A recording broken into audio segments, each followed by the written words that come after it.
Hey everyone, welcome to Judging for the Win. I'm Dave, and this is my daily ruling. Today's question comes to us from the True Stories collection, as in, it actually happened at an event that I was actually judging. Amy casts Urborg Scavengers and says that she wants to exile Nick's Grizzly Bears. Nick responds by casting Dig Through Time, delving away that Grizzly Bears. Does Urborg Scavengers still get a +1/+1 counter? Okay, so sometimes with this sort of effect, the ability is worded something like what we have with this Diagraph Scavengers, which makes it clear that the extra effect is predicated on actually exiling a card from the graveyard. The wording on Urborg Scavengers, though, doesn't imply that the two are related at all.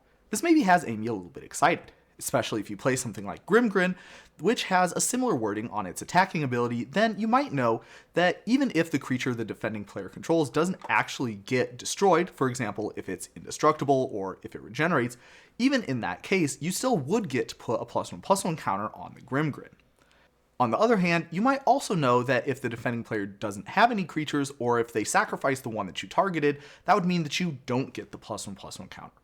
So let's talk a little bit about exactly how these sort of abilities work. What I'm about to say is going to apply to both Grimgrin and the original Urborg Scavengers. Notice how both these abilities use the word target. This means that part of the process of putting them onto the stack is for the controller to pick a legal target for them. If that's not possible, then the ability just doesn't go on the stack. This means that if your opponent doesn't have any creatures that you can target with Grimgrin, or any cards that you can exile with Urborg Scavengers, then you just won't get any part of those abilities' effects. Once the ability goes onto the stack, then the next step is for it to resolve. When an ability tries to resolve, the game checks to see if all the targets are still legal. If all of the targets have become illegal, for example by changing zones, then the ability is removed from the stack, and again, none of its effects happen. This is why if your opponent sacrifices the creature you're going to destroy with Grimgrin, then you don't get the counter. It also answers the question from our original problem statement. Since the card that was targeted by Urborg Scavengers is no longer in the graveyard, then that would mean that all of the targets of that ability are illegal, and it gets removed from the stack with no effect. If even one of the targets for an ability is still legal when that ability tries to resolve, the ability will do as much as it can, even if some of the stuff that it tries to do is not possible.